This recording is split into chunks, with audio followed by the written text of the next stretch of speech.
It's a question only a relative few have the opportunity to answer for real. How much Porsche 911 is enough? With myriad options through Carrera, Turbo and GT models, where does your satisfaction threshold lie? Well, I can confirm mine with this car, the 911 Carrera T. Closer to the entry point of the lineup than the top shelf, it's a lightened, tweaked, yet everyday drivable version of this iconic sports car. The T stands for Touring, a designation first applied to the 911 in 1968, and experiencing a rebirth with the previous 991 series of the car, as well as the current Macan. We've spent a week exploring its form and function, so stay with us to see if this could be your 911 sweet spot. In terms of pricing, we might be at the lower end of the Porsche 911 spectrum, but cost of entry for the Carrera T is still north of $300K. There are some tasty alternatives circulating in the same price pool, like Jaguar's F-Type R75 and the Mercedes-AMG GT Night Edition. But the Carrera T stands up well in terms of included features. We'll get to the performance and safety tech shortly. For now, standard equipment highlights include dual-zone climate control, Bose surround sound audio, wireless Android Auto and Apple CarPlay, 4-way electric heated front seats, a central multimedia touchscreen display, twin configurable instrument screens, Carrera S alloy wheels, and LED matrix headlights. There's more, so check out my written review at carsguide.com.au for all the details. Overall, it's a nice balance between creature comforts and this car's focus on a pure driving experience. One of the most recognisable profiles in the automotive world, the Porsche 911 has evolved and grown over time. But there's no mistaking it for anything other than Zuffenhausen's finest. Multiple solid and metallic colours are available at no extra cost, 3 of which are exclusive to the Carrera T. But if you like our test car's striking python green finish, it'll set you back an extra $5,700.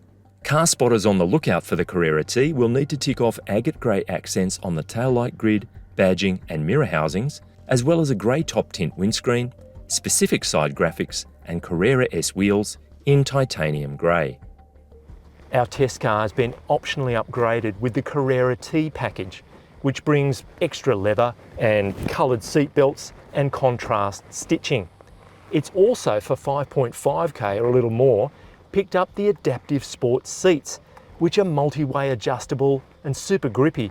But I just love these cloth inserts, with in this case flecks of green in the fabric. It's Porsche retro cool, yet somehow contemporary at the same time. Beautiful. The 5-dial instrument cluster under a gently curved cowl is a 911 design signature, although the central tachometer is now flanked by twin 7-inch configurable displays. Ergonomically and aesthetically, this layout is hard to fault. One of the saddest things about recent 911s is when you open the cover, you can't see the engine, unless you decided to break out the spanners and remove everything that's hiding it. If you did, you'd reveal a 3-litre all-alloy dry-sumped twin-turbo flat 6-cylinder engine that's unchanged from the entry model Carrera. Featuring direct injection and variable valve control, it sends more than 280 kilowatts, that's 380 horsepower, and 450 newton meters to the rear wheels through a 7-speed manual gearbox, or in this case, the no-cost optional 8-speed dual-clutch auto. Suffice it to say, in a car weighing less than 1.5 tonnes, that's plenty of propulsion. And even though an engine hanging over the rear axle remains a peculiar 911 throwback, the white-coated boffins in Stuttgart continue to make it work brilliantly well. The current 992 generation 911 dwarfs the original 901 series of 60 years ago, yet it's still aimed primarily at accommodating the driver and front passenger, with +2 rear seating a handy addition for kids or adults in short trip emergencies. In other markets, the addition of the +2 rear seats is a no-cost option, but in Australia that's flipped and the seats come standard. Taking them out is the no-cost option, which makes sense because they add hugely to the car's livability. Either way, a sports car of this type is never going to be SUV practical. However, when you look at it in the context of the Carrera T's competitors, this 911 does pretty well. It feels appropriately snug in here, yet there's more than enough breathing space and a livable distance between the driver and passenger. For storage, there are 2 slim pockets in each door, plus a recess for decent sized bottles, as well as a cup holder in the center console and a pop-out version over on the passenger side in the dash.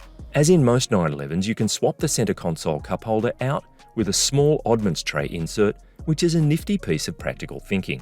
There's also a modest glove box, a shallow lidded compartment between the seats, and clothes hooks on the front seat backrests. Connectivity and power options run to a pair of USB-C ports in the center console box and a 12-volt outlet in the passenger footwell. Nothing in the back, which isn't a big surprise. This 132-litre boot is the only substantial cargo space if you don't want to use the back seats. It's enough room for several soft bags or a medium-sized suitcase, even a mid-week grocery top-up. Luggage-type storage inside the car is helped by the rear seat backs folding down to create a level platform. But bear in mind there's no spare. A can of sealant and air compressor are on board instead. Porsche's official combined cycle fuel economy number for the 911 Carrera T is 10.8 litres per 100 kilometres in the dual-clutch auto version as tested. During a week of city, suburban and some at times enthusiastic highway running, we recorded an average of 16.1 litres per 100 kilometres, which isn't out of line with the super and turbocharged V8s this car competes with. Minimum fuel requirement is 98 RON premium unleaded, and you'll need 64 litres of it to fill the tank. Using the official number, that translates to a driving range of around 590 kilometres, which drops to roughly 400 kilometres using our real-world figure. So this car weighs less than 1.5 tonnes. It's actually 35 kilos lighter than the standard Carrera. That's thanks to reduced insulation, lightweight glazing, there's even a lightweight battery.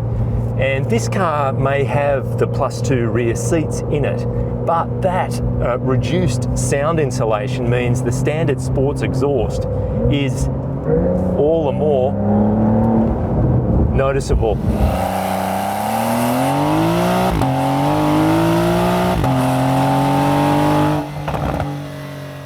Peak torque of 450 Newton meters is available from just below 2,000 RPM all the way to 5,000 RPM. There's so much punch in the mid-range. Porsche says this car will accelerate from 0 to 100 km/h in 4 seconds, which is pretty quick. So the Sport Chrono package has a Sport Response button in the middle of this mode wheel here on the steering wheel. Press it and it's almost like a push to pass button. For 20 seconds, you get everything dialed up to maximum attack. Look, I love a manual gearbox as much as the next person. If it was me ordering the car, I think I'd go with the 7-speed manual. That said, this 8-speed dual clutch is lightning fast and these paddles add to the fun all the more. Suspension is struts at the front, multi-link at the rear. The standard Porsche Active Suspension Management, PASM, means you can adjust the damping. Ride height is 10 millimeters lower than the standard car. And in terms of comfort, even in the cushiest setting, it is a bit harsh, but that kind of goes with the territory with this kind of car. And even then, it's not outrageous. Steering feel is pretty much perfection, precise and accurate. You find yourself doing that think your way through corners thing. The rims are bigger on this car compared to the standard Carrera. You're up from 19s at the front and 20s at the back to 20s at the front, 21s on the rear. The rubber at the back is 305 width, which is pretty substantial, so it's gripping like it will not give up. The standard locking diff and the torque vectoring provide a bit of a security blanket if you are having a go on your favourite B road. The car remains secure, predictable, really planted when you are pushing on. In terms of braking, there are big ventilated cross-drilled rotors front and rear with 4-piston fixed monoblock alloy calipers front and rear as well. The pedal is strong, retardation is great. We have been having an enthusiastic drive today and they've been terrific, well up to the task. Under the heading of ergonomics and miscellaneous thoughts, we've got this steering wheel. The GT Sports steering wheel is just fantastic. the right diameter. These seats are absolutely fantastic. Plus, the park assist will park the car for you if you're that way inclined, and the surround view is very handy when you're in a two-door car with pretty fat haunches like this one. The 911 isn't at the leading edge in terms of active safety, with the combination of adaptive cruise control and AEB a no-cost option on the dual-clutch auto version only. There's lane change assist, which is Porsche's take on blind spot monitoring, and tyre pressure monitoring is included, but common features like lane departure warning and rear cross traffic alert are missing in action. If a crash is unavoidable, the airbag count is 6. Dual front, dual side, and side head airbags for the driver and front passenger. There are ISOFIX anchor points for baby capsules or child seats in the 2 rear positions. Porsche's 3-year unlimited kilometre warranty is off the pace now, although the paint is covered for the same period, and a 12-year unlimited kilometre anti-corrosion warranty is also included. Porsche Roadside Assist provides 24/7 coverage for the life of the warranty, and after the warranty runs out, is renewed for 12 months every time the vehicle is serviced at an authorised Porsche dealer. The main service interval is 12 months, 15,000 kilometres, but no cap price servicing is available, with final costs determined at the dealer level in line with variable labour rates by state or territory. In describing this 911, Porsche talks about the T feeling. It should be light and agile, delivering pure driving pleasure, yet still remaining day-to-day usable. Sure, the safety could be better and the warranty lags the market, but those things tend to fade into the background when the T feeling takes over. What a great car.